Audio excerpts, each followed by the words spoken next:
আমার এই মুরগিগুলা অন্যান্য যে খামারিদের আছে তাদের চেয়ে ভিন্ন। ওরা বিভিন্ন রকম ভ্যাকসিন, বিভিন্ন রকম মেডিসিন দিতেছে, যেমন মাংস বৃদ্ধির জন্য। তো এখানে আমার টোটালি কোনো রকম ভ্যাকসিন, কোনো রকম কিছু দেওয়া নাই, একদম ন্যাচারাল। আসলে অসুস্থ হয় না, অসুস্থ আমরা করে ফেলাই। 4টা ধাপ যদি আপনি ঠিক রাখতে পারেন তাহলে আপনার মুরগির কিচ্ছু হবে না। পরিবার যদি আমার ওই হাফ টাকাও দিত, বাইরে যাওয়ার যে খরচটা আছে, অনেক কিছুই করা সম্ভব দেশে। আসলে মানুষ ওইভাবে খুঁজে পায় না যে আসলে কি করব, দেশে ভবিষ্যৎ নেই। আসলে দেশে অনেক কিছু করার আছে। তো যাই হোক, যদি কিছু টাকা পাইতাম, সেটা আমার যে স্বপ্ন আছে, যখন যেমন মনে করেন উট পাখি, ইমো, তারপরে ময়ূর, এইগুলো নিয়ে কাজ করার আমার শখ আর কি। আসলে এগুলো হলো মানে উচ্চ মানের, তো এগুলোর দাম বেশি। উট পাখি, ময়ূর, তিতির বা বিভিন্ন যেগুলো দামি দামি আর পাখি আছে, এগুলো যদি আমি নিয়ে পালন করি, ইনশাল্লাহ আমি পারবো। আমি এরকম আমার কনফিডেন্স, বিশ্বাস আছে। অনেক মা বাবারে বুঝাইছি, তো তারা আসলে এইদিকে মানে ওইরকম নজরে দেখে না আর কি। বাবা মা যেভাবে দেখতেছে যে আসলে বিদেশে গেলে একটা উজ্জ্বল ভবিষ্যৎ, মানে ওইরকম সুখে থাকবো, অনেক টাকা, কিন্তু আসলে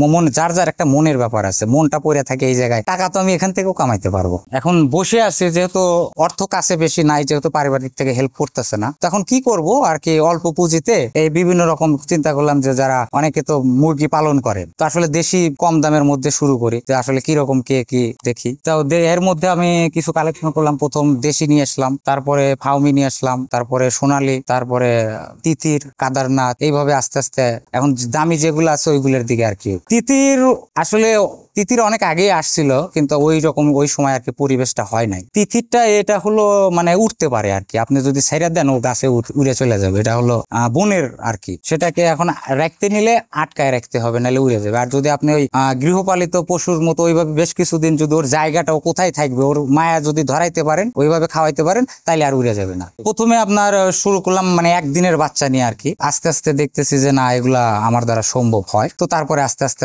বাণিজ্যিক আকারে বিভিন্ন জাত এইভাবে আর কি। প্রথমে আপনার দেশি নিয়েছিলাম 200 পিস দিয়ে, তারপরে আউমি নিলাম 100 পিস, তারপরে সোনালী নিলাম 1000 পিস। তিতির নিয়ে আসলাম অল্প পরিসরে, যেহেতু ওটার দাম বেশি, এখন ওটা কেমনে কি একটু ব্যাপার স্যাপার আছে, তো ওটা নিয়ে আসছিলাম আপনার 40 পিস। তো আস্তে এইভাবে লালন পালন করতে করতে যখন এক পর্যায়ে দেখলাম যে না, ওরা সেট হয়ে গেছে, আমার হবে, তো বিক্রি করে দিতে চাইলাম। বললাম না না, এখন আর বিক্রি করবো না, ওদেরকে ডিম বাচ্চা প্রক্রিয়া একটা সার্কেলে নিয়ে আসবো। এটাতেও আমি সফল হয়েছি। যে কটা জাত আমার কাছে আছে সবগুলো 4.5 মাসের মধ্যে ডিমে চলে আসছে। এটা পারবো না কেন, একদম ইজি। আপনার মুরগিটা যখন বাংলা ভাবে যদি আপনি চিন্তা করেন, একটা মুরগি ও ডিম দেওয়ার পরে ও তা দিচ্ছে, আর কিছু না, কিন্তু ব্যাস এতটুকুই। তাহলে ও যে তা দিচ্ছে, ওখানে তাপমাত্রা কতটুকু? তো একটা মুরগি কুচা হলো, আমি কিছু ডিম দিলাম, তো তাপমাত্রা আর্দ্রতা মাপার মেশিন পাওয়া যায়, সেটা কিনা নিয়ে এসে আর কি ওর ডিমের কাছে আমি রেখে দিলাম। তো কয়েকটা দিন আমি ওইরকম ভাবে দেখলাম যে আসলে তাপমাত্রা কত উঠে কত নামে। তো এটা দেখার পরে অনলাইনে তো সার্চ দিলে এখন সবকিছু হাতের মধ্যে, যে কোনো জিনিস কিনতেও পারবেন, যে কোনো জিনিস জানতেও পারবেন। তো যাই হোক, ওখান থেকে হালকা ধারণা নেওয়ার পরে একটা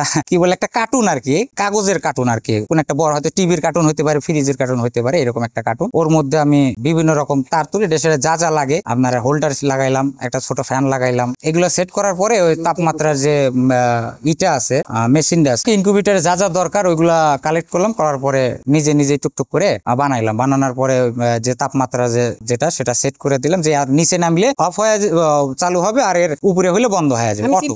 না হ্যাঁ, মানুষের দিয়ে ডিম ফুটাবো না, নিজেই করবো, যা আছে আছে, এটা নিজের একটা। তো যাই হোক, সেই কৌতূহলেতে 1200 থেকে 1500 টাকা খরচ করলে আপনি 300-400 ডিমের আপনি ইনকিউবেটর বানাইতে পারতেছেন। সেখানে আপনার 25 ওয়াটের 1-2টা বাল্ব দিলেন, এর চেয়ে বেশি কিছু না। যখন দেখলাম যে এটা থেকে বের হচ্ছে, তখন আপনার অনুভূতিটা আপনি মানে বলে প্রকাশ করা যাবে না যে কেমন লাগতেছে। যখন ডিমটা থেকে বাচ্চা ফুটে বের হলো, তখন মনে হলো যে না, আমি সফল হয়। আপনি যদি এটা খুচরা বিক্রি করতে যান, এর যাই হোক কিঞ্চিত আপনি মূল্য পাবেন, কিন্তু যদি পাইকারি বিক্রি করতে যান, এর মার্কেটে যে এতটাই খারাপ অবস্থা, মানে দালাল কোন লেভেলের দালাল আপনি চিন্তা করতে পারবেন না। আপনি 2 মাস 3 মাস এগুলো লালন পালন করবেন, ওরা যে দামটা বলবে, আপনার মানে বাংলা কথা বলতে গেলে কামলার যে দামটা, ওটা বাদ রাখলাম, খাবার যে খরচটা আপনি কিনে এনে খাওয়াইছেন, ওর অর্ধেক টাকায় আপনার দিবে না। অনেকে বাচ্চা নিতে আসলে আমারে বলে যে ভাই ভ্যাকসিন কি কমপ্লিট, ভাই সবকিছু দিছেন? তো ভ্যাকসিন ছাড়া কি চলে না? চলে ভাই। আমি আজ পর্যন্ত যতগুলা মুরগি পালন করছি, একটা তো আমি কোনো রকম ভ্যাকসিন কিচ্ছু দিই নাই। আল্লাহ দিলে আমার কোনো রকম রোগ ব্যাধি হয় নাই। এখানে আমার